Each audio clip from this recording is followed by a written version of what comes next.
In this video, we will talk about the only person who has ever smoked in the White House. Where the bathroom at? Then it's over there. I'll check the surroundings, make sure ain't no CIA around, just to see if anything gonna happen. Tissue works, boom. Next thing I do is pull that thing out my sock. I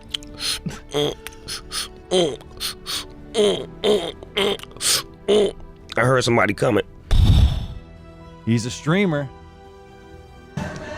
This came in, everything went bad.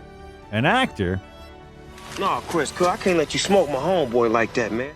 And of course, a legendary rapper. Today, we'll be talking about Snoop Dogg. It's the one and only Digo Double G. Snoop Dogg. This gangster has a criminal history. He was a drug dealer, he was accused of murder, and he occasionally wasn't ashamed to show his frustration to the public. Y'all don't love us! Y'all don't love us!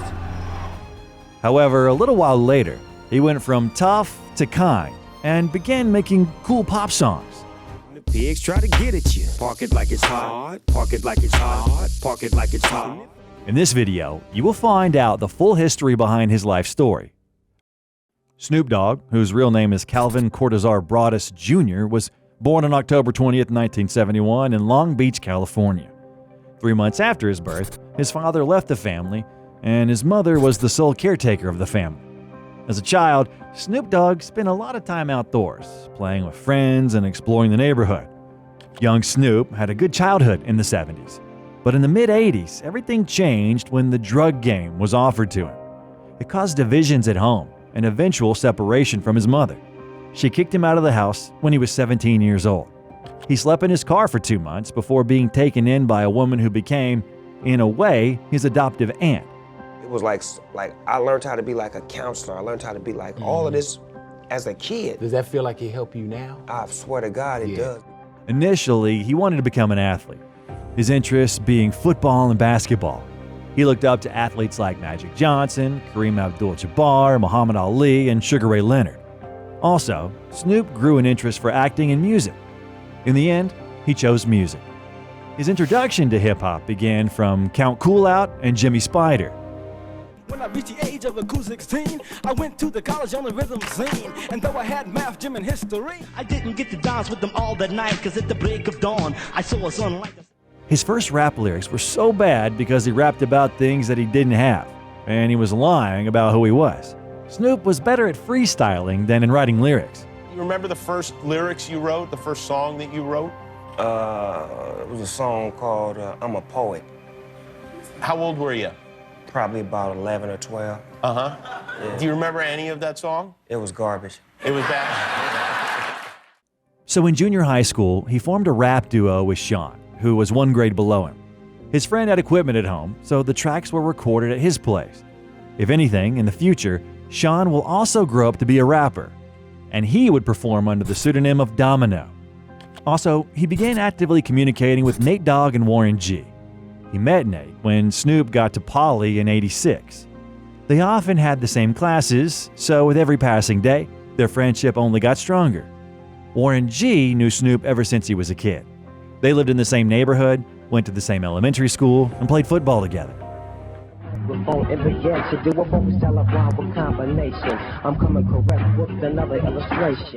Influenced by his then idol Richie Rich, whose group was called 415, they formed a group called the 213. Initially, it included another one of Nate's cousins, Lil Half Dad, but then he went solo. It was a studio in a shop in LA, and that's where they recorded their first track, Long Beach is a Motherfucker. Oh, I like to give a shout out to Kim, Keisha, Christine on the scene, kicking like collard greens. All of these guys loved hip-hop, but at the beginning, nothing worked out. Snoop stopped believing in himself after a trip with the guys to Hollywood, where he let certain people listen to his local cassette. In response to hearing these recordings, they told him something like, "Sorry bro, we're looking for something similar to DJ Quick." This broke Snoop's heart, and he seriously considered the idea of not making music anymore. Warren is like an older brother for Snoop, and he always supported him and believed in him. When Snoop went nuts and threw away sheets with lyrics, Warren went through the trash can and picked out all that he had thrown out because he saw potential in it. Warren believed in Snoop, more than Snoop believed in his own self. Warren's dad always told them, get the fuck out of the drug dealing business and fuck off to the studio to Dr. Dre to write music for fuck's sake. Warren G happens to be the legendary producer's cousin. And one time at a party, Warren gave Dre samples of his music, and the latter was impressed with Snoop's skills. Later, when Dre left Ruthless Records, he became one of the founders of Death Row. Suge Knight led the process, and Dre looked for artists. And of course, Snoop Dogg became his favorite. Although, honestly speaking, Knight wasn't immediately impressed with Snoop. At the very beginning, Knight didn't see much potential in Snoop as he did in other artists, and he even voiced his doubts about his talent. But Dre insisted on giving him a chance, and Snoop successfully made use of that chance. One day, Suge got very specific creative direction from the film company. They wanted a song to go along with the plot of the movie. Lawrence Fishburne starred in the drama as Russell Stevens Jr., a cop recruited by the DEA to go undercover on a narcotics trafficking case. While posing as a drug dealer, Stevens discovered corruption on the law enforcement side as well. Suge called and said that Snoop should record a verse, and he should do it urgently. I'm finna call with these people from Sony on the phone. They think the song is done, so I need you to rap your ass off until I say cut it off, and then we gon' blah blah. Nigga, sugar, gangsta. And this is how the legendary Deep Cover came to be. It's 187 on an undercover car. During that time, Dre began working on his debut album, The Chronic. The single from the album was Nothing But a G Thing.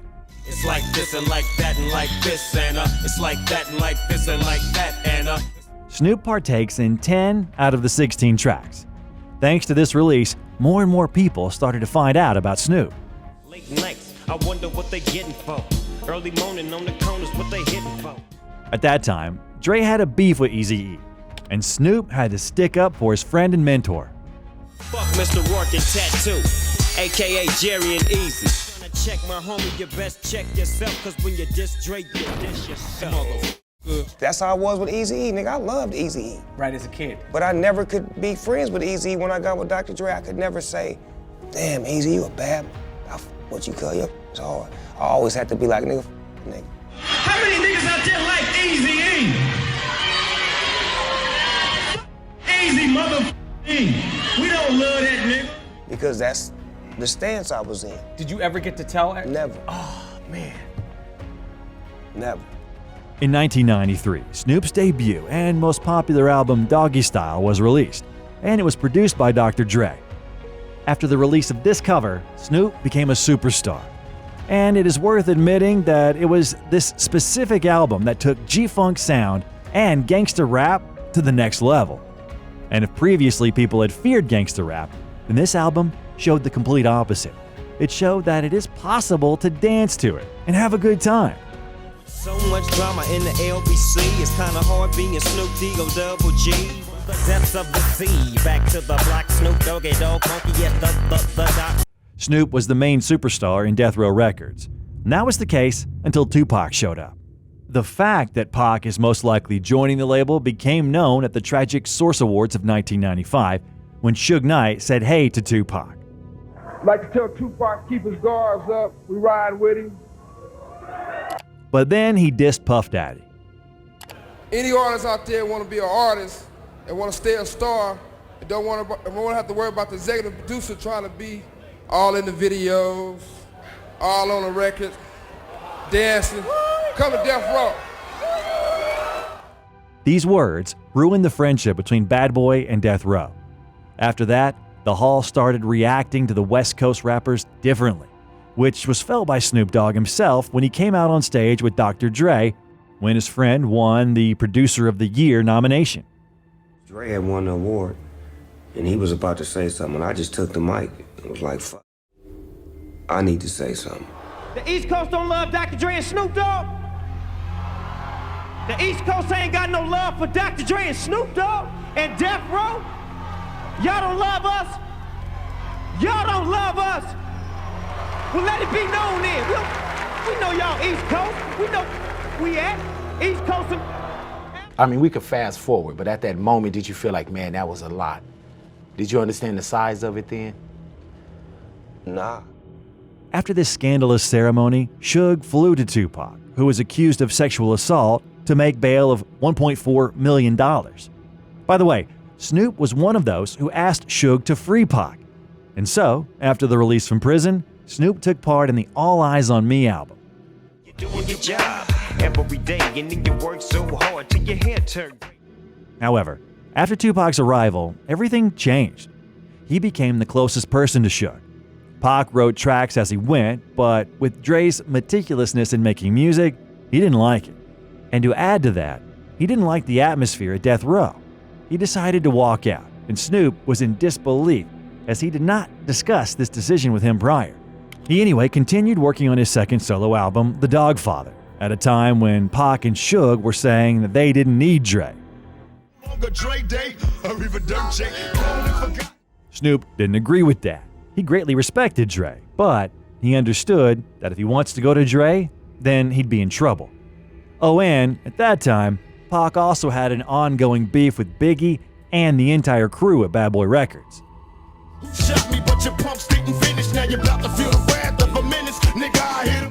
One of the reasons why Tupac recorded the Hit 'Em Up diss track has to do with when Snoop Dogg and the Dogg Pound recorded the music video for New York, New York. Snoop said the following on Hot 97. "Guys, come to Times Square. We'll be shooting a music video." And Biggie was super confused as to how his hometown allowed them to shoot a music video. And he even mentioned Pac's name even though he wasn't there. I quote, "I can't believe New York allows the Dogg Pound and Tupac to shoot a clip in our city, in the heart of Times Square."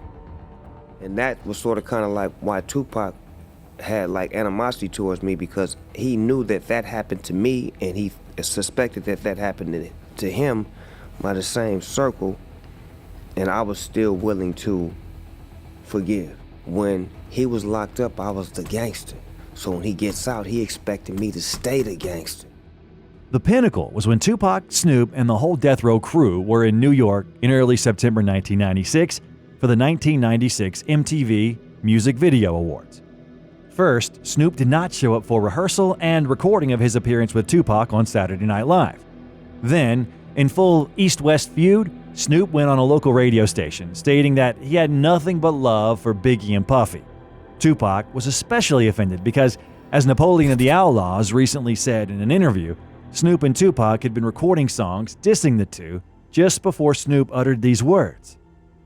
Bro, I heard it. I remember he called us in the studio and was like, "Pot, listen, I got at him. Listen to the lyrics." You know what I mean? We heard it. Everybody it was known back then. And he also said he didn't like Hit 'Em Up. Even when he played Hit 'Em Up the song, I didn't like the song. Did you feel like it was I didn't too like much? it. Right. Although, as once again Napoleon says, Snoop was jamming to this track. And for Snoop to say he never liked Hit 'Em Up and he didn't, you know what I mean, he never expressed that. You know, you got videos of him on stage with Pac rapping Hit 'Em Up, and he's rapping the lyrics right along with him. The final meeting between Pac and Snoop was extremely toxic and uncomfortable for Snoop. When they arrived at the airport, Suge asked for Snoop's bodyguard to fly commercial, even though Suge's friends and Pac's guard flew with them on a private jet. Here, the protagonist of our video understood that there's something not right here. When they took their seats on the plane, this is what happened. Pac right here, a couple other right here. I'm like, "What's up, Pac?" And they do me like this. Then, Snoop went to the end of the plane, grabbed a blanket, and held a fork and knife under it, and sat there in this position for the entire flight. The most interesting part is that despite the fact that their flight took 4.5 hours, not Suge nor Tupac said a single word to him the entire flight. And the final conversation between Pac and Snoop was the following. I'm like, "Pac, you going to Vegas to the fight?" I said, And then Pac gets killed after a Mike Tyson fight.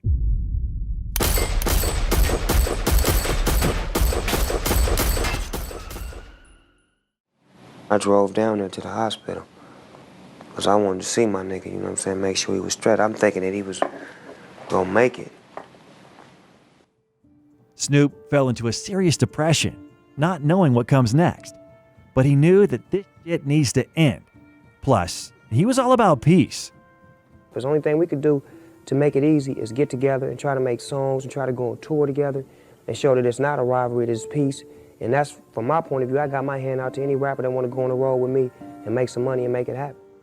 In 1996, Knight was in jail for violating his parole during a shootout in Las Vegas. Snoop wanted to end the conflict with Bad Boy Records and wanted to ask Suge what he thought of that. The word I get was, it wasn't from him, but the word they got back to me, bitch ass nigga. And in fact, this decision by Snoop led to their relationship completely getting ruined. The Dogfather was released at the end of 1996, yet it couldn't repeat the success of the first album, Doggy Style.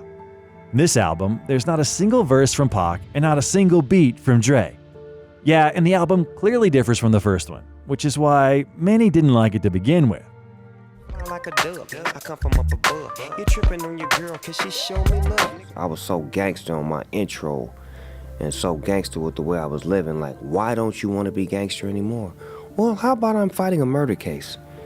And when I win this murder case, I want to do right by the system, by God, and by the way I was raised. All of the things that happened to me that were negative, I manifested. But Snoop had to finally put an end to the war between the East and West Coast, which is why I think he was, at that moment in time, more concentrated on that issue than on the release of the album. In 1997, him and P. Diddy met to attempt and say once again that the beef has ended. It's all good between me and him. That's my peoples. For real, that's what we came here for. We came in to light it up and ride it up. We make music for everybody. After that, Snoop had to use bodyguards against Suge, as his life was in danger. He wanted action when I was in the blind, when I didn't have no help, when I didn't have no team, and when he could stack a team. And further, when Knight was sentenced to his 9th year behind bars, Snoop used the opportunity and signed a contract with No Limit Records. Master P gave Suge millions of dollars to free Snoop Dogg. Whenever I speak on Death Row, it brings back bad vibes, and I don't really like dwelling on it. During his time in prison, Suge gave an interview where he mentioned Snoop Dogg, hinting that he's a snitch and what Snoop did to become part of the gang. After that, Suge said that Tupac was envied by many, including Snoop Dogg. Some artists knew him, but like Pac and Snoop at the end hated each other. And you could tell that by the simple fact that when Snoop did Dogfather, Pac was not on that one song. And Pac didn't like Dre. That would change the Death Row camp because of the jealousy of Tupac. Because Tupac was all of a sudden now, he's this major star, and he getting all the light, he getting all the attention. Later, Snoop Dogg released a track where he dissed his former producer. In the track, he says that Suge ruined the hip-hop industry and calls him a bitch, just like his wife Michelle, who, according to rumors, slept with a lot of people before marrying him in the year of 1999. This nigga's a bitch like his wife. Suge Knight's a bitch, and that's on my life. Suge Knight recently said he used to be a superstar and now he's just a no-limit soldier. What do you say to that? And he used to be a CEO, now he's just an inmate. Not many know this, but Snoop also wanted to release an album by the name of Fuck Death Row. However, Master P talked him out of this idea, even though the rapper was given $1 million for such a release of this magnitude. But if he had released it anyway, who knows if Snoop would have been alive to this day or not.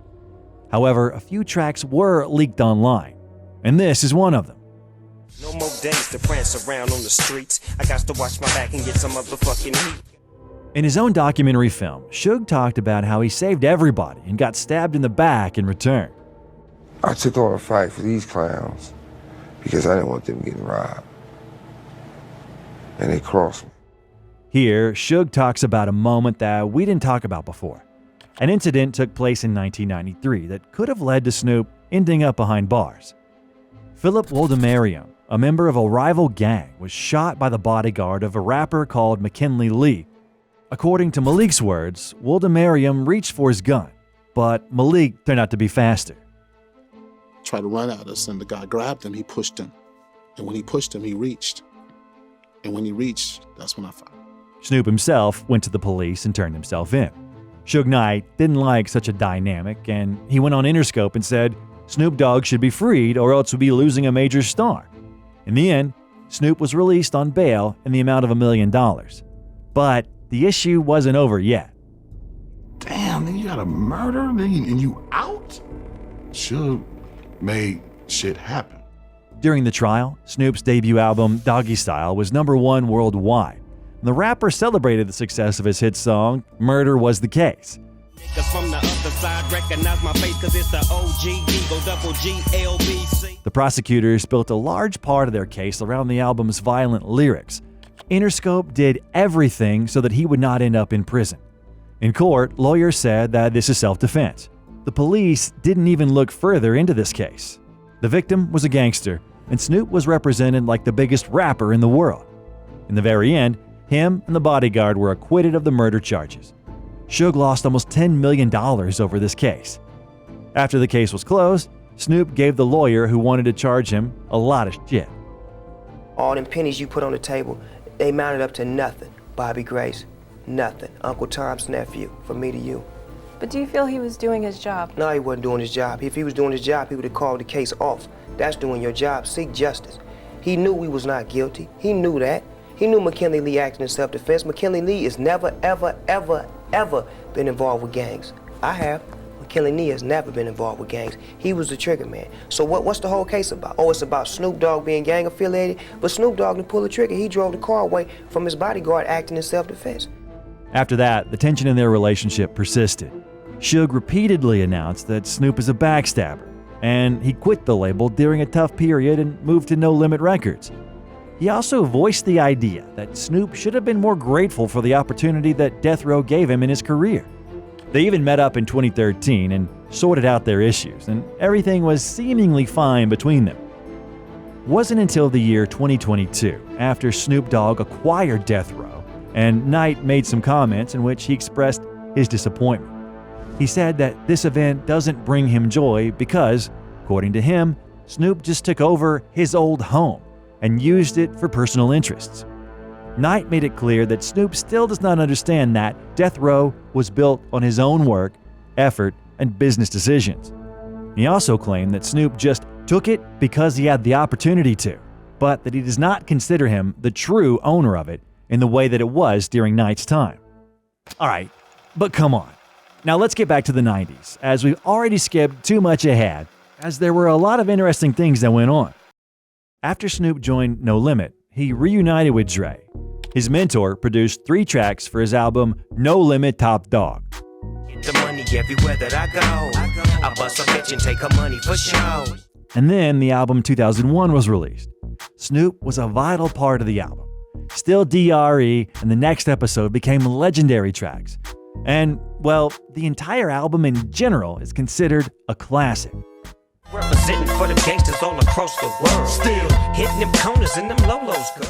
Da da da da da. It's the one and only Eagle double G. Snoop Dogg. By the way, guys, we have an entire separate video about the friendship between Dre and Snoop. It's super important for you to take a look at that video after finishing up with this documentary. At that time, Dre was also working with 50 Cent on Get Rich or Die Trying, and Snoop appeared in the remix of PIMP. Girl, I got my now later gator zone. I'm about to show you how my pimp hand is way strong. An example of yet another wonderful producer that Snoop worked with is Pharrell. In the 2002 album called Paid the Cost to Be the Boss, their first collab song was titled Beautiful, which essentially became the most popular from the record. What's most interesting is that Pharrell absolutely didn't like this song, as according to him, in this record, his singing is flat.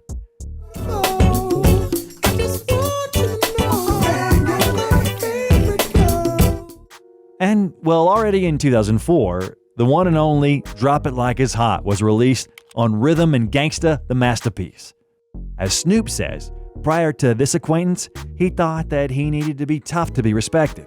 But Pharrell brought out a different side of him, where he could be cheerful and smiley, and he would still be respected regardless.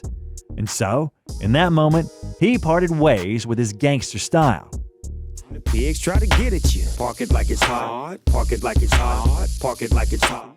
Also, Snoop, Nate, and Warren finally decided to record their first and only album for the 213 group. I heard you like my smile, my rap, my pimp, my style. But still, if we look back at his solo career, he released a few major hit songs in collaboration with Akon and Katy Perry. Take a picture with me, what the flick gon' do? Baby, stick to me, and I'ma stick. I still think that Still DRE and Drop It Like It's Hot for sure make it to the top 3 main hit songs in Snoop's career. But I do think that the third place would go to Young, Wild, and Free. In 2011, Snoop lost a friend, and now we're talking about Nate Dogg. On March 15, 2011, Nathaniel Dwayne Hale died at age 41 in Long Beach of complications of multiple strokes. Snoop posted the following on Twitter. "We lost a true legend in hip-hop and R&B, one of my best friends and a brother to me since 1986 when I was a sophomore at Poly High where we met. I miss you, cuz. I'm so sad, but so happy I got to grow up with you. And I will see you again in heaven, cuz you know the slogan. I love you, buddy love." And a year later, he honored Tupac's memory together with Dre. A hologram of the legendary rapper appeared at Coachella. Mama told me never stop until I bust a nut. Fuck the world and they can't. Then Snoop once again changed his style and became someone similar to Bob Marley. And a large number of people considered this as a disrespectful act toward the legendary musician. Snoop Lion is the progression of Snoop Dogg. He's the growth into the maturity and has a third eye, and he's able to speak on issues that Snoop Dogg couldn't speak on because Snoop Dogg was a part of the problem and Snoop Lion is a part of the solution. He only adopted this style for a short period of time, like 1 or 2 years. This stage in his career began in 2012, when he announced that he'd taken on a new name and style inspired by his interest in reggae and soul searching. This happened after his trip to Jamaica, where Snoop immersed in the reggae culture and got to know the local musicians, including producer Diplo and his team from Major Lazer. He adopted the name Snoop Lion and released the album titled Reincarnated in 2013, which was entirely focused on reggae and included topics such as love, peace, and spirituality. In this album, Snoop Dogg took on a new style of music, which was completely unexpected for his fans who were used to hip-hop.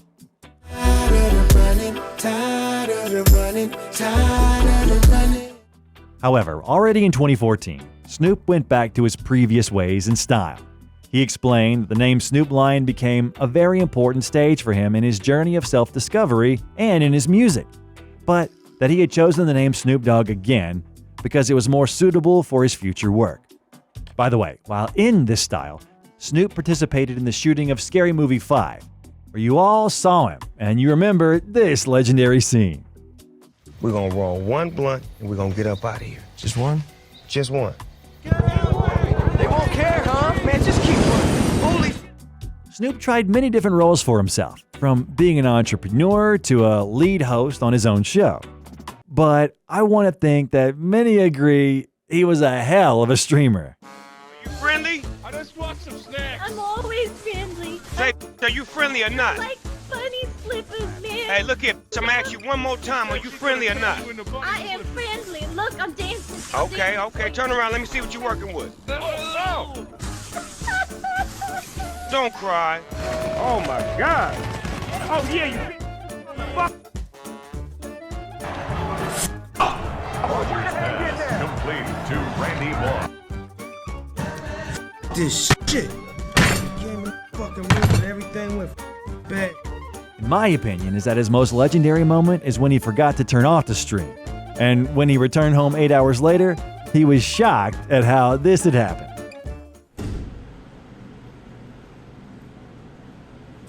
Picture bitch, but after you know why.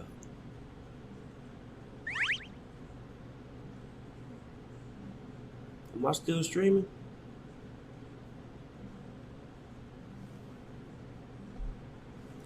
I would hope not. But unfortunately, sometimes Snoop Dogg still used to find himself involved in conflicts. And this happened with a close person to him, Eminem. In 2020, Snoop Dogg spoke about the relationship with Dr. Dre and naturally did not forget to mention Eminem. Snoop said that Eminem is White Hope in rap. However, he is not in the top 10. What's more is that he could live without his music.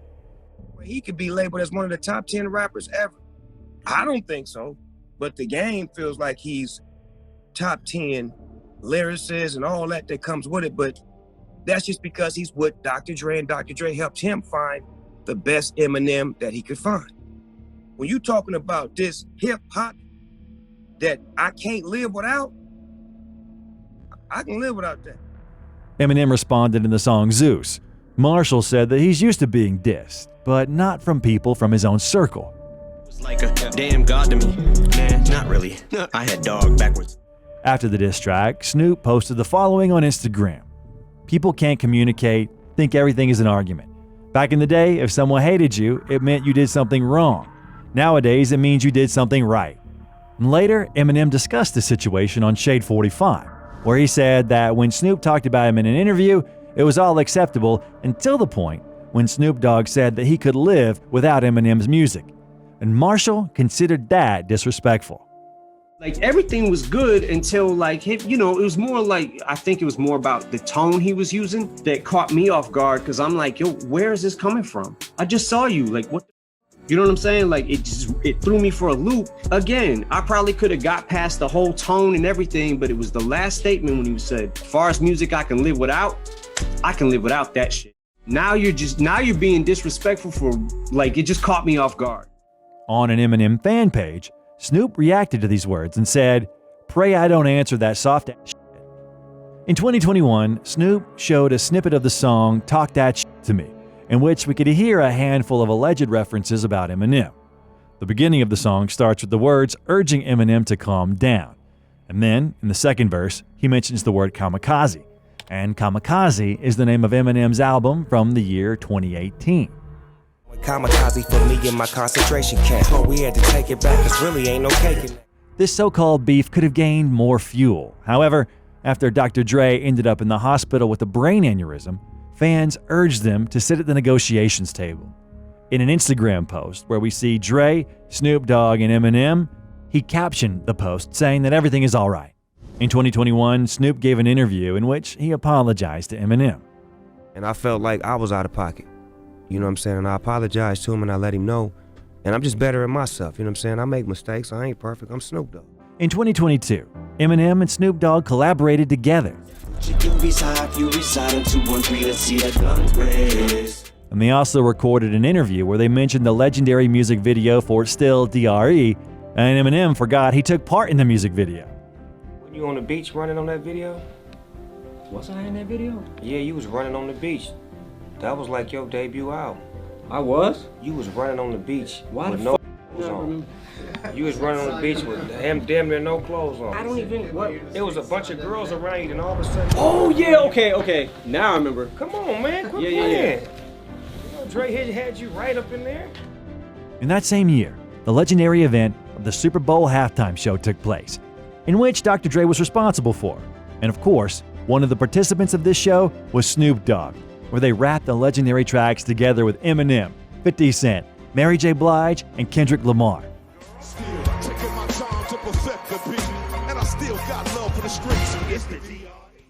Dre and Snoop started to once again actively work on music, and at the end of 2024, the second album of Snoop's career was released, which was fully produced by his mentor. Negotiating, never settle for less. I never lose, always winning when I shuffle a deck. Since the first album was titled Doggy Style, then this one was titled Missionary. I guess it's not necessary to explain how and why they came up with the title of this album. That's your favorite position? Jimmy been a missionary for 30 years. And throughout the entirety of this video, we did not tell you where the name Snoop Dogg came from. The reason why he's called Snoop Dogg is because his mother, Beverly Tate, nicknamed him after a character called Snoopy. He was a fan of the Peanuts cartoon, which has the Snoopy character. And the most interesting part is that she never called him by his real name. And I remind you that his actual name is Calvin. My mama ain't never called me nothing but Snoopy my whole life. I ain't never heard my real name only called ever. me Poppy. My whole life. That's my whole life. Yeah. Never heard my real name ever come out of her mouth. Jeez Louise, Bobby T. Make some noise, Snoop Dogg. Jeez Louise. In 2021, his mom passed away when she was 70 years old. She always loved me doing what I do. Right. To make people happy, to inspire, to influence. So I didn't want to be down and take my spirit down with everybody else that loves me. And in the spirit of her, she raised me to be Snoop Dogg, so. No matter how controversial he can be at times, Snoop still deserves a tribute. He's a flawless hip-hop legend who contributed majorly to the culture, whom an entire generation grew up listening to, and who always makes others smile. I ain't gonna just double team the little homie like that, cuz. Get off your back. You gotta stand up. Stand up. There you go. On your feet. What you gonna do? You just up here just watching. You gotta find the energy that the universe provides for you to keep you in a safe space. And some people don't do that. They always go to the negative energy, or they try to find ways to, impress people instead of trying to be the best version of themselves. I've learned to love more than hate, and that's the overall thing of it all, just to try to learn to love more, because it's easy to hate, but it's hard to love. The next video I recommend you watch is the history of the friendship between Snoop Dogg and Dr. Dre. Subscribe to the channel, and see you soon.